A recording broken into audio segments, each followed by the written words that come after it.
திமுக மூத்த அமைச்சர்கள் மீது தொடர்ந்து பயன்படுத்தக்கூடிய ஐடி, இடி, சிபிஐ ரெய்டுகளை எதிர்க்கட்சிகளை தாக்கக்கூடிய கருவிகளாக பயன்படுத்திக் கொண்டிருப்பதாக குற்றம் சாட்டிய எம்பி கனிமொழி, இதை திமுக அரசு எதிர்கொள்ளும் எனவும், அமைச்சர்கள் எத்தனையோ சிக்கல்களை கடந்து கழகத்துடன் உறுதுணையோடு நிற்கக்கூடியவர்கள் எனவும் தெரிவித்துள்ளார்.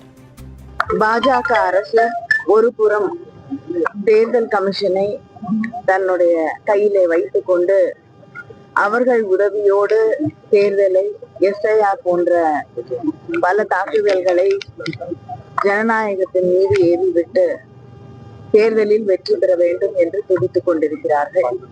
அதே நேரத்திலே திராவிட முன்னேற்ற கழகத்தின் மூத்த அமைச்சர்கள் அவர்கள் மீது அவங்க தொடர்ந்து பயன்படுத்தக்கூடிய இன்கம் டாக்ஸ், இடி, சிபிஐ இது எதிர்கட்சிகள் மீது தொடர்ந்து அவர்கள் தொடுக்கக்கூடிய கணைகளாக அதை இந்த டிபார்ட்மெண்ட் எல்லாம் அவங்க கிட்டத்தட்ட வெப்பனைஸ் பண்ணி வச்சுக்கக்கூடிய ஒரு சூழலிலே அவர்களை எதிர்கட்சிகளை தாக்கக்கூடிய கருவிகளாக மாற்றி பயன்படுத்தி கொண்டிருக்கிறார்கள். அப்படிப்பட்ட ஒன்றுதான் இன்று நடைபெற்றுக் கொண்டிருக்கக்கூடிய ரெய்ட்கள்.